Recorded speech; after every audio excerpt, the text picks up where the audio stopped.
Imagine a man, an engineer, not a soldier or politician, named Tsutomu Yamaguchi.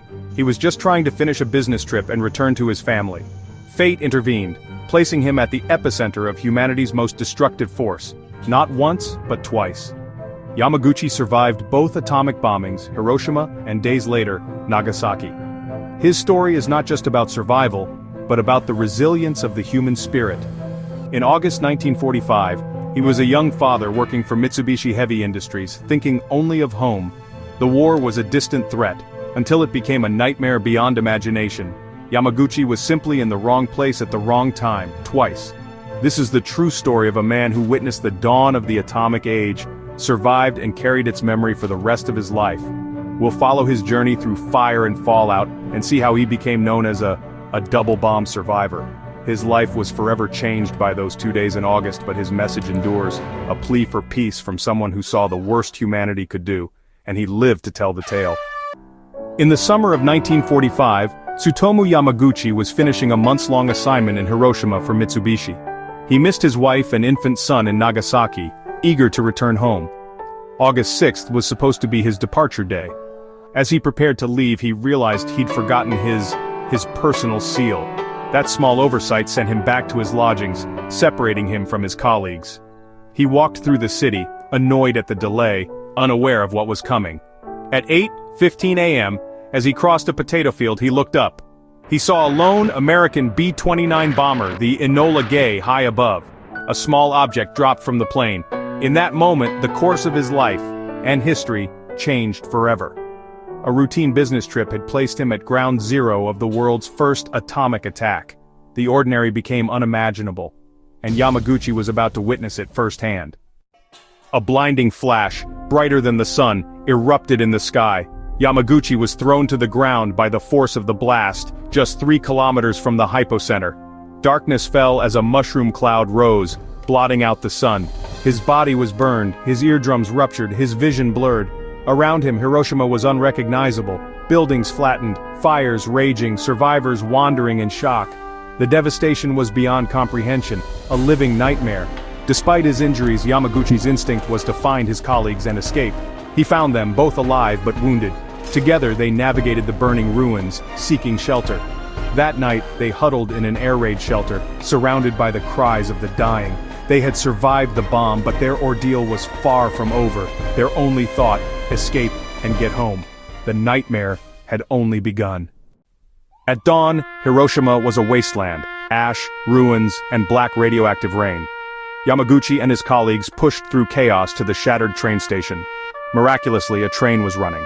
They boarded, joining a crowd of burned, wounded survivors. The journey was slow and agonizing, filled with suffering and death. Yamaguchi, swathed in bandages, endured the pain, haunted by what he'd seen. He finally reached Nagasaki on August 8th, barely able to walk. His wife, Hisako, was horrified by his injuries. He described the blinding flash, the vanished city, and the new, terrible bomb. His family cared for him as best they could. He was home, but not safe. The shadow of Hiroshima followed him. He had no idea the nightmare would repeat itself. The worst was yet to come. On August 9th, despite his wounds, Yamaguchi reported to work in Nagasaki. He tried to warn his superiors about the unimaginable weapon he'd witnessed in Hiroshima. His story of a single bomb destroying a city was met with disbelief and skepticism. "That's impossible," his boss said. "You must be mad."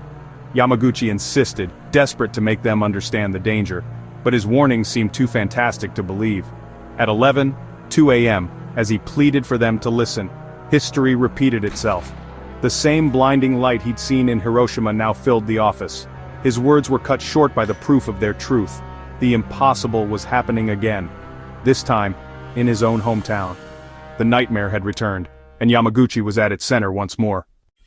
The office exploded in white light, another atomic bomb. Yamaguchi dropped to the floor, instinctively reacting as he had in Hiroshima. The shockwave shattered windows, tore the roof away, and hurled him across the room. Once again, he was 3 kilometers from the blast. His bandages were ripped off, but he survived with no new major injuries. His first thought, his family. He raced through the devastated streets, fearing the worst. When he reached home, he found the house damaged but standing. He called out, and Hisako and their son emerged, shaken but alive. His warning had saved them. Hisako had seen the flash and taken cover, just as he'd told her. Against all odds, the Yamaguchi family survived a second atomic bomb.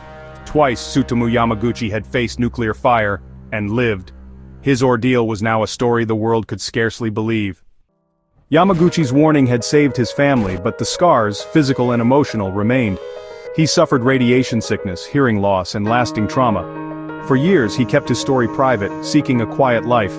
He was registered as a Nagasaki survivor, but his Hiroshima ordeal was unknown to officials. Only decades later did the government recognize him as the only confirmed survivor of both bombings.